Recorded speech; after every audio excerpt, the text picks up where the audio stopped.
Hello, everyone. I'm Connie Stevens, Chief Practice Officer here at Beacon Pointe, and I want to thank you and welcome you to our Women's Advisory Institute panel discussion covering anxiety in children.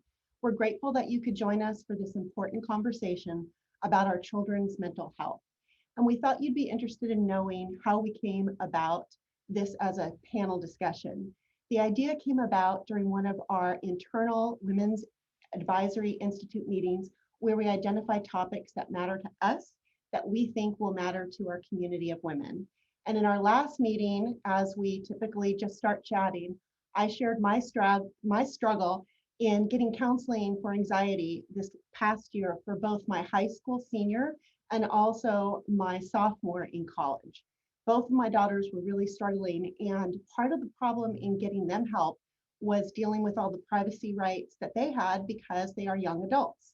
And that really limited my ability to help. And having that discussion with this wonderful group of women, from there, everyone was chiming in, sharing struggles that the children in their lives were facing, whether they were a mother, an aunt, or a sister. And we realized that we really needed to discuss this topic more broadly. Now, to be fair, even before the pandemic, our children definitely faced pressures with social media and a push to excel that most of us didn't face when we were their age. But everything has really come to a head with the uncertainty associated with the pandemic. And just this May, the American Psychiatric Association reported that nearly half of parents polled said that the pandemic caused mental health problems for their children, and about a quarter of them actually sought out professional help. And you would think that maybe our adult children would have fared a little bit better, but 63% of those 18 to 24 surveyed by the CDC said that they were suffering from anxiety and depression symptoms. So obviously this is an important topic, a serious topic, but the silver lining from this increased need for mental health help is that it has made mental and emotional health discussions more mainstream, which makes children more apt to seek help and can lead to more open conversations similar to the one we'll be having today. So in a moment, you will hear from our experienced panel of counselors and clinicians who have spent years fostering mental health and wellness among children, adolescents, and young adults. I will now pass the mic to my colleague, Jill Steinberg, Managing Director of our Philadelphia office and a true leader within our community, to introduce our panelists. Thank you, Kami, for that wonderful introduction. And I'm so thankful to be part of this important event where we're going to discuss what could be more important than our children's mental health. I mean, we all talk, right, about we're only as happy as our least happy child. So I'm excited to introduce our phenomenal panel of expert psychologists and therapists that we have gathered from across the country, who have so graciously taken the time to join us today, and we thank you. So I'm thrilled to introduce Karen Moon, Meredith Gerkens, and Dr. Courtney Harkins. And let me just tell you a little bit about each of them before we get going on the questions. So Karen Moon is a licensed clinical social worker and therapist specializing in grief and loss counseling. She graduated from Penn State University and received her master's in social work from Washington University in St. Louis. Karen has over 30 years of experience working with individuals, families, and organizations, and she currently has a private practice outside of Philadelphia, working primarily with individuals and families, with an emphasis on college students and recent graduates who are transitioning into the working world. And fair disclosure, Karen has worked with my family, and we think the world of her. Meredith Gerkens is a district level administrator of school counseling services for Nutley Public Schools, which is a school district in New Jersey. And in her role, Meredith oversees the school counselors for 5 elementary, middle, and high schools. And prior to this role, she counseled high school students at Nutley High School. Meredith earned her bachelor's degree in psychology from Gettysburg College and her master's degree in school counseling from Montclair State University. Dr. Courtney Harkins specializes in the assessment and treatment of children, adolescents, and their families. She is currently the clinical supervisor for the personal counseling program at J. Sarah Catholic High School in San Juan Capistrano, California. She received her doctorate degree in marriage and family therapy and holds a master's from Pepperdine University in clinical psychology. So you can see that we have a diverse group of panelists who hail from both the East Coast and the West Coast, and who work with all ages of children from elementary school all the way up through young adulthood. So thank you again for joining us today, ladies. And we truly are grateful to have your guidance and expertise for this discussion. As we all know, these can be very challenging issues to navigate. So I'm hoping this will be a lively conversation amongst the four of us. I'm going to direct the questions to each of you, but please feel free to jump in if you want to add anything along the way. One quick note to our audience, please feel free to continue submitting questions. I know some of you submitted them in advance, and we thank you for that. If you want to submit further questions, please use the Q&A button at the bottom of your screen. And my colleague, Michelle Sarna, will be joining us at the end of this conversation to ask questions to the panelists from the live audience. So let's begin to dive into some of the questions that our clients and friends and family found most important that they wanted to discuss. So just so you know the lay of the land in the audience, we're going to start by identifying some of the signs of anxiety in our children, and then what to do about it initially when you see those. And then we're going to also talk specifically about the role of technology in some of these issues, as well as the effect of the pandemic. And then we'll wrap up by discussing some tips that you can use to help your children through these. So without further ado, let's begin. Meredith, I'm going to direct this to you first. Sure. What are the nonverbal cues and signs that we should be looking for in younger children? Okay, that's a great question. Social anxiety it's more common in older children and teenagers, but it can be diagnosed in children as young as 4. So when children have social anxiety, they fear situations where they have to interact with others. They worry that people will think negatively about them. So it can impact children by preventing them from participating in class or answering questions, avoiding social events like birthday parties or activities, and ultimately from making long-lasting friendships. Children with social anxiety are usually shy or withdrawn. They have difficulty joining groups and meeting other children. They may have a limited number of friends. You might see them avoiding situations where they have attention on them, like answering the phone at home or, like I said, answering questions in class. Some other nonverbal cues to look for can include saying they have a stomach ache, being nauseous, being flushed or shaky, especially when they're little. They might not have the vocabulary to tell you that they're feeling anxious. They might just say, oh, I have a tummy ache, I don't want to go, like things like that. So what can you do as parents to help your children? Definitely validate their feelings and allow them to express themselves to you. And then work with them to create a plan to address their fears, or you can kind of practice at home, like acting out situations or breaking down a situation into smaller parts and giving them praise along the way as they attain proficiency in those smaller steps. Some things to avoid would be in a social situation, just jumping in and answering for them, because that kind of tells them that they can avoid the situation, right? And also, you don't want to force them in the moment to jump in if they're not comfortable. You kind of want to take them to the side and then practice it later at home and address it when they're more comfortable and they're open to being able to absorb that information. I would also recommend talking to your school about it, letting your school counselor know that your child is struggling in this way so they can help with accommodations in the school setting. Maybe there's groups that they're running, social skills groups, things like that they can loop your child into once they know. Practicing social skills in a small group is a really great way to start building them up in a safe space.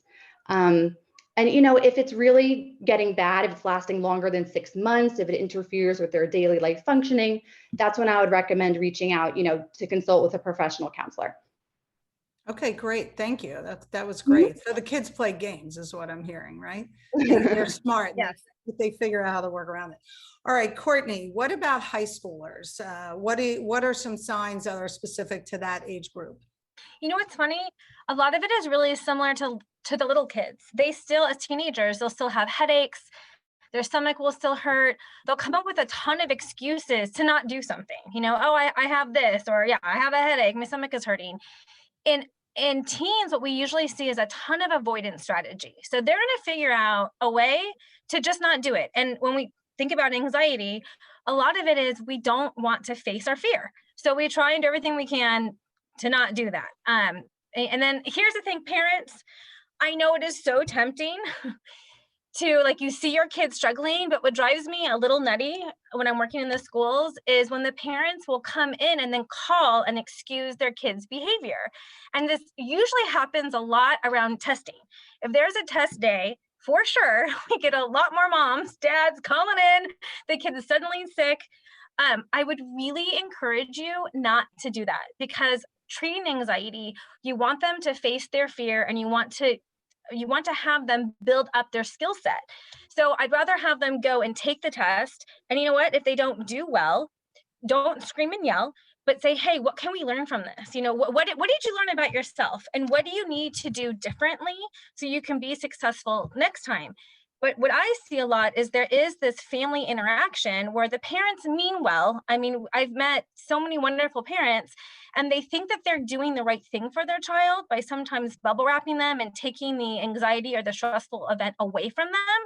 I do not suggest that. And another thing to keep in mind, how you interact with your teenager freshman year versus senior year, you want to be doing it differently. So maybe freshman year, maybe you're a little bit more hands-on and you have to help them through their anxiety a little bit more.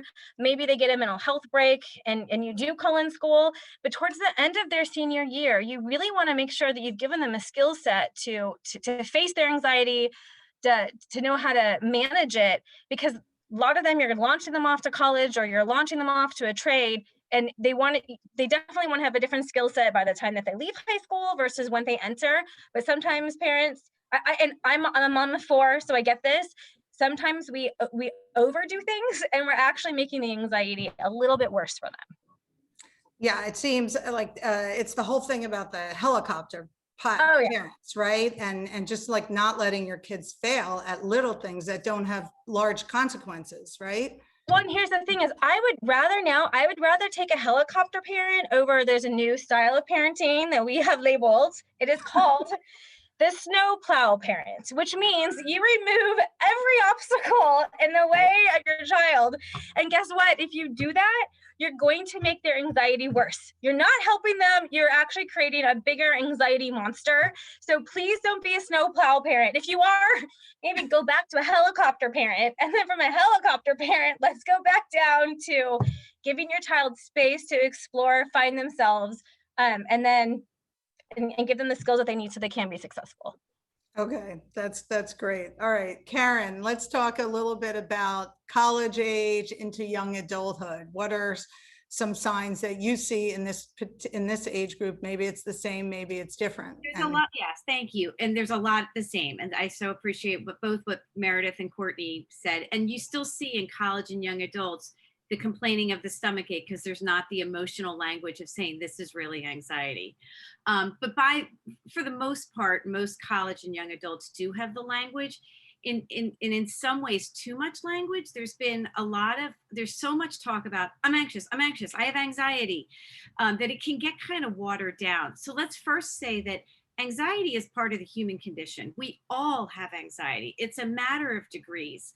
So I think especially for your kids who are going either back to college after the pandemic or starting college or back to an in-office situation at work if they're a young adult, to talk about anxiety. Of course they're going to be feeling anxiety. That's normal. But it doesn't necessarily mean it's a big problem. So to normalize it, share some of your own experiences. I mean, we all felt anxiety through this pandemic. So first share that it's normal, and then let's talk about how it manifests itself. I think the signs and symptoms of what can happen to kids who don't have the language and they are out on their own, they have access to compensate for that anxiety through an eating disorder or drugs and alcohol or over exercising. And so again, to just get the conversation on the table and normalize that, yes, we're all feeling anxiety. Let's talk about how we all deal with it. So That's great advice. I really like that. What about the stigma of mental health and the telling the school? I know, Meredith, you talked about telling the school. Courtney, I don't know, maybe you start on this one, if you would. You know, at what point do you tell the school? I know people probably sometimes are afraid, but maybe it's better. What are your thoughts there? You know, I know. So it's actually nuanced. So a lot of schools have been great. I can speak to California, the Irvine Unified School District, Capo, Saddleback. You know, they're really pushing into this mental health, and you can receive great services. So they have therapists that are coming in, they've contracted with outside agencies. And so the school in general, I think that they're a lot more open and understanding. And actually, to access these services, you have to let the school know and saying, hey, I have this problem. A lot of the times in IEPs now, at least in Southern California where I am, therapy services can actually be a part of their IEP. So the school is going to know. But you know, everyone is different. And so in general, I'd like to say that when the school knows, they will handle that information well, and they're there to support the family and the kid. But, you know, as a parent, sometimes you just get a gut feeling that maybe this person I shouldn't share this information with, because unfortunately I have seen situations where the teachers or administration, they've used that information and it hasn't been helpful to the child. It's actually hurt them. So it's kind of like you got to know who the people you are, who you're working with, and you kind of get a sense of, okay, they're open, they're going to be really supportive. But in general, if you partner with your schools, they want to know, and especially teachers.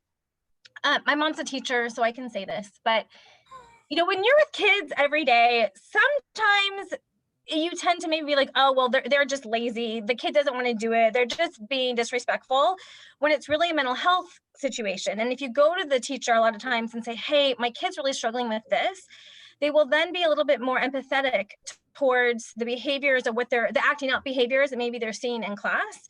So you do want to inform them. But again, I've had it sometimes hurt the child. So that's where I feel like parents, especially moms, we have this intuitive sense that says, hey, I'm going to share a little bit more with this person. This other person, I'm going to hold back a little bit and just say, hey, we need some help, or we have things under control. But ultimately, I want the parents to kind of make that decision. But in general, schools and teachers have been really phenomenal, and there's so much more access to mental health services now than 10 years ago, 15 years ago. There was no such thing when I was in high school.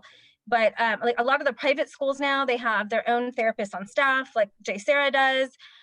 So reach out. And I do find that most people, it's such a hot topic right now. People want to help. Okay.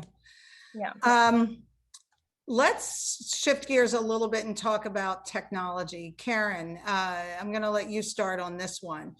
I know we've talked about this a lot as well. How has social media changed the level of social anxiety that you're seeing in college students and young adults these days? Incredibly.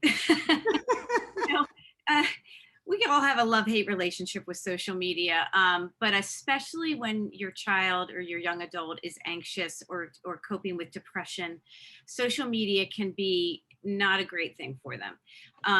But it's a necessary evil. We cannot take it away, because then we're taking away the communication. And also we don't have power to take it away.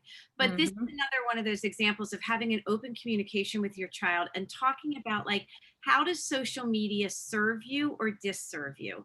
And one thing I always talk to my clients about is this, that if you're in a neutral or a good mood, going on social media is okay. Like, it might not change your mood. If you're feeling anxious or sad or upset, social media will always keep you there or bring you further down. So to talk to your children about being intentional about how they use social media. Unfortunately, we all, including our young adults and children, will use it just to pass time. I'm sitting in a waiting room. I'm just going to scroll through Instagram. It's like eating chocolate cake all day long. You're not going to feel good, but there's nothing wrong with saying, I'm going to sit down at 3 o'clock and have a piece of chocolate cake and be mindful and intentional about what I'm doing. And to help your kids know that their time is valuable and these outside influences are important to look at. The same way I say to grownups, like, don't walk in your house and turn on the news, because that can make us anxious. When we have this influx of all of this stimulation all the time, it raises our anxiety. I'm not saying don't watch the news, but be intentional. I'm going to sit down at 6 o'clock and watch the news, but I'm not going to allow myself to be a sponge to all this negativity. And social media, for the most part, can be negative, but there can be positives, but just know when you're engaging in it. So give them the power of that. I think that most people don't realize how influential it is. And they just think, oh, it's no big deal. I mean, it's like picking up People magazine. It's no big deal, but it's not good for us.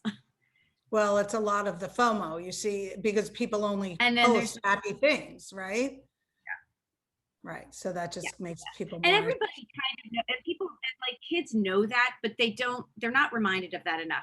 And just one big tip, and I say this to every single college student that's going off for their freshman year, I don't know anyone who had like a fabulous freshman year. There are way ups and downs and a lot more downs, but we always go on social media and everybody's up. And I'll never forget, I had a client who was having a really, really hard time. This was many years ago, and hated college, and felt badly because everybody else was having fun. And I said, can you show me your Instagram?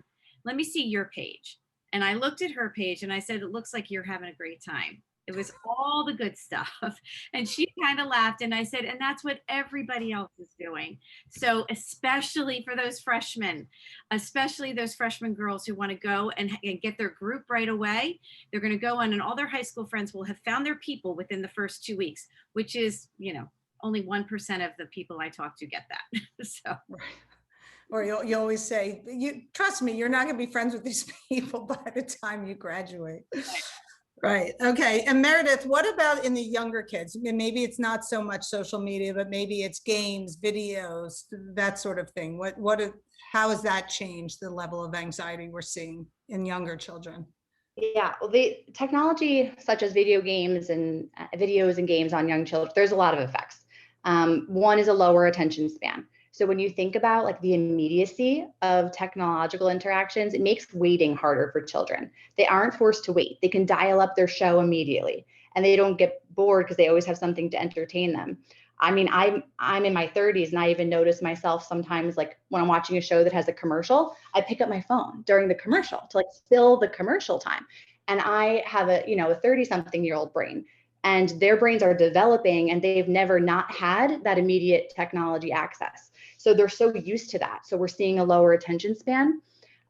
There's an increased risk for like a lack of privacy. Children are a little less cognizant of like the need for online safety. So that's an issue too, where, hackers or criminals can kind of utilize technology to steal identities and harass children, unfortunately. There's an increased risk of depression, obesity as well. Children who spend more time inside on their phones don't spend as much time running and playing outside. There can be an academic impact. Increasing their use of technology decreases their homework time and their studying time. The more that they're on there, there's an increased chance for bullying. The more that the younger kids without the skill set and the ability to navigate social relationships well are on these platforms, we're seeing much more cyberbullying, because children and teens can bully others without having to face them, right? So it's easier to do. They don't have an immediate consequence. And we're seeing social interaction issues. So with more time spent on technology, younger children are having more issues with face-to-face interactions. They're so used to having the screens. So I know I'm saying a lot of negative effects. So like, what should we do about that? I would say try to ensure that any children like under 2 years old aren't using screens at all. Try to play along with your children. If they're doing a game on their phone, like sit next to them and play with them. So like there's interaction along with the game. And promote engaging activities that don't have to do with technology, right? Being outdoors, sports, art, theater, whatever your child likes that doesn't involve technology, and keep them busy. You can limit screen time by making a schedule or a routine, or plan hours they can or can't have their devices. And most importantly, model appropriate use. So you as a parent, not always having your phone out, and modeling that like you need it all the time. Putting that away, and modeling that, you know, time at home is without the devices. That's great. Courtney, anything that's specific to middle or high school kids in this regard? Yeah, well, I want to give out 2 resources before my brain forgets. So any parent, if you're really struggling with this, I highly recommend, it's a book. It's called, I think it's called Reset Your Child's Brain by Dr. Victoria Dunkley. She goes into the science behind it. So it's actually, what's actually happening is your white and your brain matter in your brain, it is changing. Too much time on technology, social media, video games, even the computer, all the Zoom, it is literally reshaping the structures of our brain. So I'm going to come down a little bit harder. I think for parents, I don't like the iPads. I don't like the phones for kids 2, 3, 4, 5. I mean, they need to be outside. They need to be, their hands need to be in the sand, in the mud. They need to be feeling the rain, because we want to help increase their nervous system. And so they need those sensations. And along with technology, I think part of the reason why we're seeing an increase in anxiety is your cortisol levels spike when you are on any type of device. So, and Dr. Dunkley explains this all in her book, and she writes a lot for Psychology Today. So you can go into the neuroscience of all of this, but I would really limit it. And for teens, you know, they need to have their phones. I would have no computers, no TVs, and no phones in their room past 10 o'clock. Parents, you need to be the bad guy, because especially if they are struggling with anxiety or depression, if they're on their phone, people are going to DM them at 1, 2, 3 in the morning. They need their sleep, because a lack of sleep increases anxiety and depression. So if you're already struggling from that, it impacts your sleep. So then you're going to feel worse. We need to help train them to have good habits with their phone. So I would get that stuff out of the room and make your family time so fun. There is this, it's called like family table questions on Amazon. You get it for $25. When you are having dinners together, play those games, ask them questions. I've learned so much more about my 85-year-old dad when he comes over for dinner with all of us by asking these fun games, because these kids need practice on how to have conversational skills. Because now when you're in line and you're just on your phone, you're not interacting, we're not having those conversations as much as we used to. So families, we need to be modeling that a lot more. And another resource is by Dr. Leonard Sachs. I love this man. He's in Pennsylvania with Karen. He's written so many books, but The Collapse of Parenting and what is it? Gender, I can't, just Google him, buy all of his books. He gives some practical resources of how to help your kids in this, but he comes down very hard on you've got to limit the technology. But here's the thing, if you have a strained relationship with your teen and you say, give me your phone, or I'm going to put screen time on it, they're kind of probably going to flip out.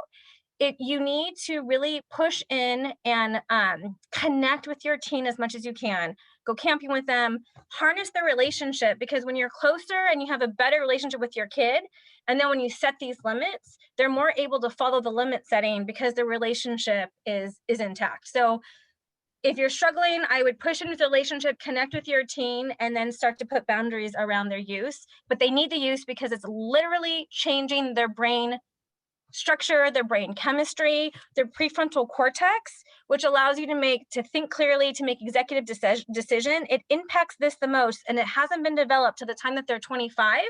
So we need to help them. We need to eliminate that. They need to be doing their homework. They need to be, I don't know, doing something with we need to get them doing practical things to develop their prefrontal cortex so they can do better in school and better in life. Puzzles. Yes.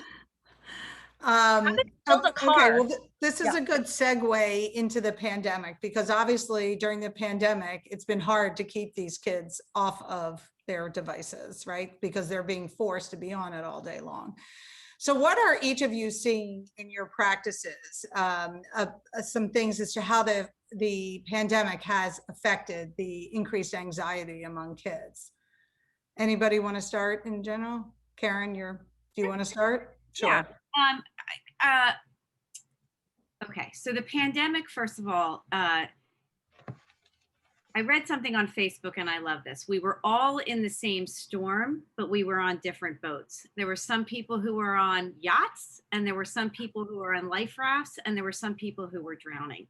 We all suffered during the pandemic, but just on different levels. And our kids did too. And I especially saw it in college and in our young adults. I actually did a podcast with Kelly Corrigan. It's called The Summer of Healing. And I highly recommend, not to promote myself, but I highly recommend that you listen to it, because my thesis was and is that especially our college kids and our young adults too spent the last year like this, like buttoned up and total and stressed and the changing rules. Like I found that most people were pretty good in the beginning of the pandemic when the rules were really clear. We all stayed home, we washed our groceries, and that was it. Then in June, it started lifting up and the rules were a little misty and wobbly, and everybody had different interpretations. Then these kids went back to college, and depending on what college you were, and especially those small liberal arts colleges, were like this, complete lockdown. And so many things came out of that, from like our kids, like distrusting themselves and their roommates. If they had a roommate who was really nervous about COVID, but they were not so nervous, they would feel shunned when they came back from a party, or narking on one another and distrusting the college administration. There was just so much that went on. And the overarching thing, I think, with our college kids was they also had a lack of connection with adults. You know, all their classes were online. All of their interactions were with their roommate or the people on their floor. There was no cafeteria person that they got to know. There was no professor they got to know. There were no adults in their lives. So they spent a very important developmental year with just their peers.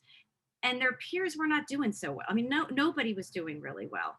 So I believe that they come home this summer and they're kind of falling apart. And that's my thesis, that we were all like this and they came home, and now the pandemic is kind of over. And most of us are like, yay, it's over. It's getting back to normal. But we need to process what happened. So my big theme about the pandemic is to acknowledge what we went through. We're all suffering different variations of post-traumatic stress. When we're in the middle of the war, in the middle of the fight, we can't allow ourselves to feel the feelings, because then we may fall apart. So now that it's coming to an end, we're starting to feel the feelings. And that's what I'm seeing in my practice. I'm busier now than I was even during COVID, because I don't think people wanted to allow themselves to feel. But now they're feeling and they're like, why am I doing this? Because it's over. I'm going to go back to school. I'm going to go to football games. It's all going to be great. But I'm carrying all of this from what we experienced over the years. So my advice is to be open, have discussions, allow the feelings, allow the sadness, allow the not wanting to do things and not wanting to jump right back in, and acknowledge what we've all been through. Yeah, it does a lot about grief and loss, these themes as well, right, of life. Courtney, what about you and high schoolers? Yeah, gosh, there was so much fear. I mean, if you think about it, we've had like 15, 16 months of straight fear being, I don't know, like we're consuming it. If it's the news, if it's on TikTok, if it's on Snapchat, I mean, these kids are getting it through all of what they're watching. And then, adults, we've had different responses. So there's been some families that have been more fearful and more anxious. Other families have not. So families, I think in general, typically moms and dads, we set the emotional tone for our kids. So if we're feeling hopeful and good and excited to go back out and rejoin society and go back to the things that we love, typically our kids are going to have an easier time doing it, because we're modeling for them. Hey, I hear it. I'm taking precautions. I've been vaccinated. I haven't. I'm wearing my mask. Whatever it is that's making you feel good that you're going to go tackle the world now. That's a huge step. So parents, we have to remember we're modeling it for them. So if we're really anxious and still fearful, a lot of times our kids are going to be. Now, it's interesting, I'm seeing this dynamic that there have been a lot of families who are like, yes, it's over, I'm going back to my life. But the social media impact, what they're consuming, the kids are a lot more fearful than some of the parents, which is a really interesting dynamic that I've been, that I've been witnessing. And I think at this point, we kind of have to push them a little bit. And there was a question about like test anxiety or anxiety and going back to school. So many schools closed down. And so over the past 16 months, they haven't really had to take a test a normal way. There's been a ton of cheating going on. Sorry, that's just like, that's how it's been, right? And there is some anxiety of going back and taking the test in person where you don't have your phones, you can't Google the answer or whatever. So we have to remind our kids, hey, you did things for a year and a half a different way. We've got to go back, and you got to go back to memorizing things. You might have to like write answers by hand and test and quiz yourself. But if you think about it, our muscle of taking a test or doing school for the majority of kids, it is atrophied. It has gotten weaker. And so we're just going to need time to build that muscle back up and going back into doing things the way that we used to do. But a lot of kids are really freaking out, at least what they're telling me, about going back, just the test taking, going back and doing assignments the old way, because they don't have Siri or Alexa. Hey, what's the answer to 12 times 12? They actually have to know that now. Okay, great, thanks. Meredith, I want to ask you, you could talk about the pandemic if you want, but I do want to make sure we get to the end questions. And I really want to direct this to you. Physicians are seeing higher rates of suicide among younger children. Can you speak to this? I don't know if it has to do with the pandemic or in general, but would love to hear your thoughts on that. Sure. Well, I agree with this. I mean, we've definitely seen this in my school district over the past 9 years that I've been working there.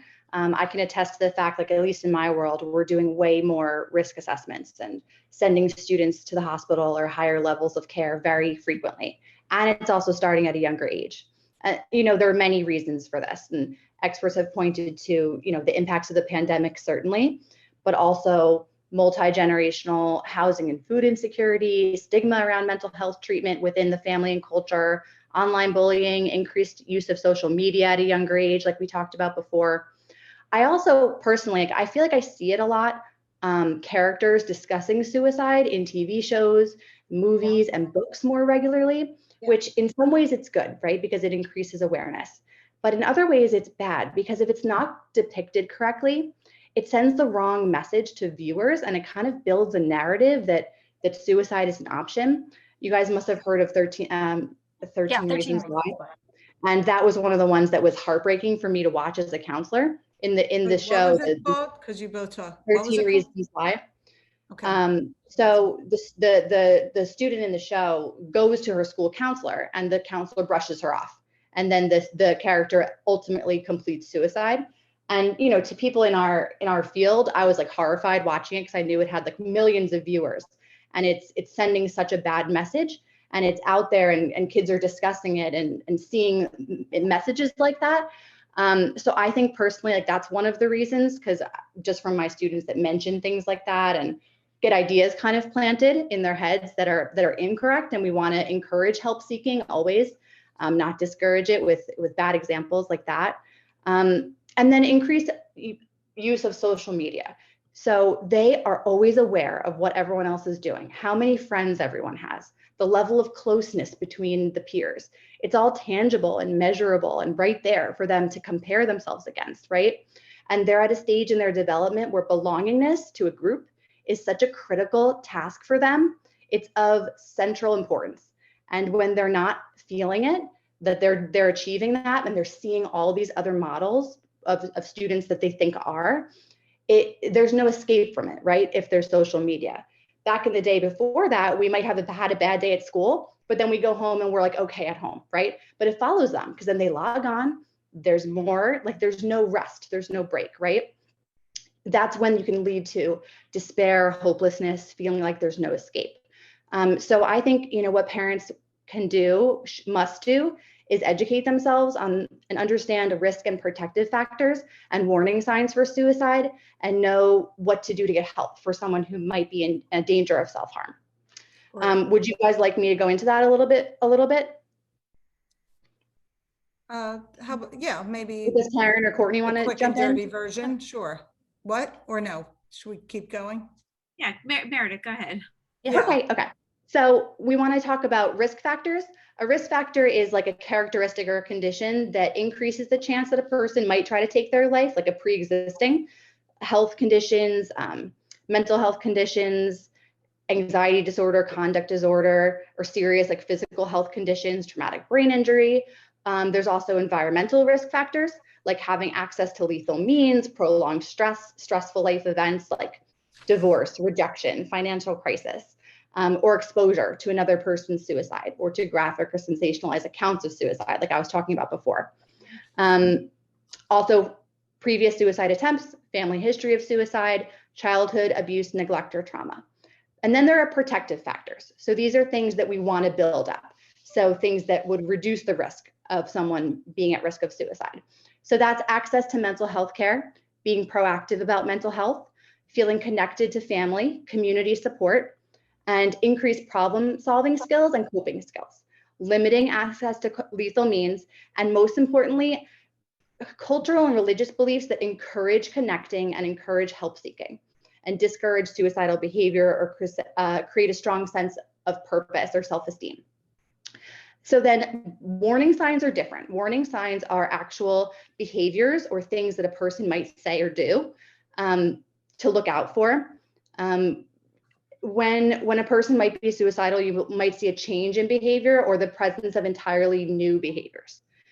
So if a person talks about killing themselves or feeling hopeless, having no reason to live, being a burden, being trapped, and then some behaviors you might see are increased use of alcohol or drugs, looking for a way to end their lives, like searching online for methods, withdrawing from activities, especially ones that used to bring them a lot of enjoyment, isolating from family or friends, sleeping too much, sleeping too little, visiting or calling people to say goodbye, giving away possessions, depressed mood, anxious mood. If you think someone is considering a suicide, this is really important. Please assume you're the only one that's going to reach out. Have an honest conversation with them. Talk to them in private. Listen to their story. Tell them you care about them. Ask directly if they're thinking about suicide, and this is obviously for older people. Encourage them to seek treatment. If a person says they are considering suicide, ideally you want to escort them to mental health services or an emergency room or call 911. Local police will do a wellness check. And I also have some resources. The National Suicide Prevention Lifeline is something that you can call 24/7. And there is also a crisis text line that I can share with the organizers of the event to share with everyone. Great. That was really, really powerful. Sorry, I tried to go through it as fast as I could. No, and we are nearing the end of this section, but I want to give now Karen and Courtney both a chance. And this is what I want you both to answer for your age groups, which is, our kids are going back to school. What are some tips to support them from afar? How often can you check in with them without becoming this annoying parent and that turns them off more? So just a couple simple strategies. Who wants to go first? And then we'll turn it over to Michelle. Karen, you want to go first? I can go first, yes. Okay. So I'm going to put it this way. As a parent, check your own anxiety first. Yep. What I find is that your kid may be suffering and then your anxiety goes like to a much higher level. So make sure that you're getting support as a parent if you know that your child is suffering, because I think that constant checking in is just going to increase their anxiety. But prior to that, before they go off, to have a discussion about it, talk about what happened in this past year? What did you learn about yourself? Here's one thing I am seeing is, we all took a break during the pandemic, and some of us found out that, I'm a little more introverted, and I kind of liked that, I didn't have to go out all of the time. And that's okay. Unfortunately, in our world, extroverts get all the accolades. It's okay to be introverted. There's a great book called Quiet about the power of being an introvert. So if your child is finding themselves feeling really socially anxious about going back to college or going back into wherever they're living and all of the pressure, start a conversation and give them the permission that it's okay to say no and to ease back into it. I'm worried about the fall, especially on college campus. It's going to be like one big giant party. So warn them about that and give them the tools or get the discussion going about how do I manage that. So maybe I only go out one night a weekend, and that is okay. And to be graceful with yourself and to know that like I can go to a party, and if it's feeling too much and overstimulation, I can exit myself out.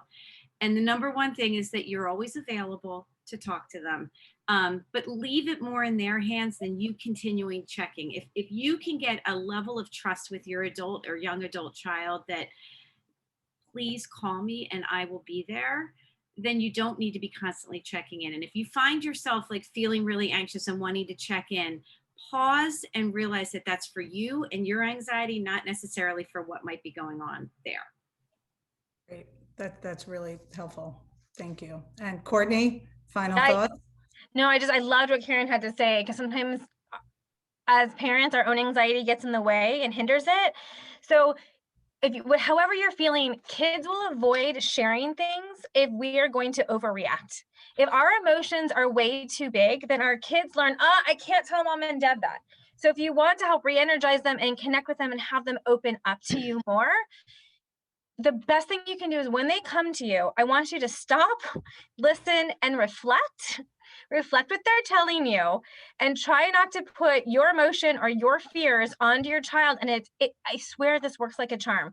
If they say, oh my gosh, mom, I don't know, I'm so nervous about going back to school, rather than saying like, oh, that's ridiculous, like you'll be fine, kind of dismissing or invalidating it, be like, oh, let me hear more. So I hear you're saying you're really anxious. And you'll notice if you just reflect what they're saying and give it back to them, they will give you so much more. And then you won't feel like you're hounding them to get the information, because they easily provide it for you. But if you are a parent that you overreact with too much emotion, and moms, I don't know, we're female, there's a lot of emotion in all of us. We really need to practice this skill. If we can just be more neutral and calm with them, they will come to us and we will not feel the need to constantly nag them to give us information. So check our emotions is so Check important. out the door. Check, Okay. yes. I have one more thing to add to that, like a mantra. Be curious. Yes. Don't give them the answer. Don't panic. Be curious. So what Courtney's saying, ask more questions. Be curious. Great. And on that note, we're going to end the pre-planned question, and I'm going to turn it over. But what I got out of this is a lot of insights for us as parents. We're not alone. We're all going through a lot of the same issues, emotions with our children, and our children are not alone in this. And there's a lot of support out there and great resources. Meredith, Karen, Courtney, loved doing this with you. And now I'm going to turn it over to my colleague and managing director of Beacon Pointe's Palm Desert office, Michelle Sarna. Thank you, Jill. Go. Wow, we have plenty of questions coming through our Q&R box today. I'm going to start with a real easy one. Karen, would you mind repeating the mantra? A couple of people didn't hear. Be curious. Be curious. That's wonderful. Thank you. One more thing about that. I think when our kids come to us and they're struggling with something, we think we have just a period, we have to immediately give them the answer or figure it out, and they won't hear it until they're heard. So be curious and ask more questions. Sounds great. Thank you. Okay. Are you seeing a rise in eating disorders or body image issues developing post-COVID? And also, how can we encourage the healthy eating and exercise habits without creating more problems? Courtney, would you? Oh, go, sorry. Sorry, Karen. Courtney, would you like to take that? Me? I'm actually, eating disorders, it's actually had a rise more like 10 years ago. Where I am in the country, I'm not seeing rise in body image. There's this movement called body positivity, where some females and males, they seem to be accepting their bodies a little bit more, but it's almost going like too extreme, where if you do need to exercise or eat a little bit better for your mental health, they're almost like now saying, don't do that, because you just need to accept yourself for who you are. So parents, be aware of this term body positivity. It sounds good, but there are some negative influences. But actually, this could probably be a whole topic. I'm seeing more kids struggling with their gender identity than necessarily body, your bulimia and anorexia. So it's more of the gender struggles, actually. And Karen, did you want to say something Yeah, about that? I mean, I actually in young adults in college have seen, like during COVID, especially when people were in quarantine, I found girls really struggling with eating disorders. I'm seeing it seems like it's getting better now, but I think the one message I want to get across about that is I think food and our relationship to food and what it can do to us is a really powerful conversation we need to have with our kids. Not only from a weight standpoint, and I agree with you, Courtney, about the body positivity. Yep. There's a lot of unhealthiness to that. Yep. Yes. But what food does to our mood. So that's a great conversation. I know when I eat too much sugar, I get really cranky. I don't think our kids understand the power of the ingredients of food and what it can do to your mood. So that is a great point. I get very cranky as well. So how can you help your child cope with anxiety and depression induced by medications such as Accutane, ADHD, even birth control? And then there's also a follow-up with, if they are self-medicating with marijuana. Anybody Well, I mean, in terms of the medication management, I think it's kind of, it's specific to the case. I mean, if your child is dealing with negative side effects of a medication, you need to talk to your physician. They might be able to prescribe something like an alternative prescription that doesn't have the side effects, or might even recommend speaking to a psychiatrist who they really understand like how medications interact. And I know like a lot of my students and counselees, it takes time to figure out how the different dosages are going to affect them, what works, what doesn't work. It doesn't happen instantaneously.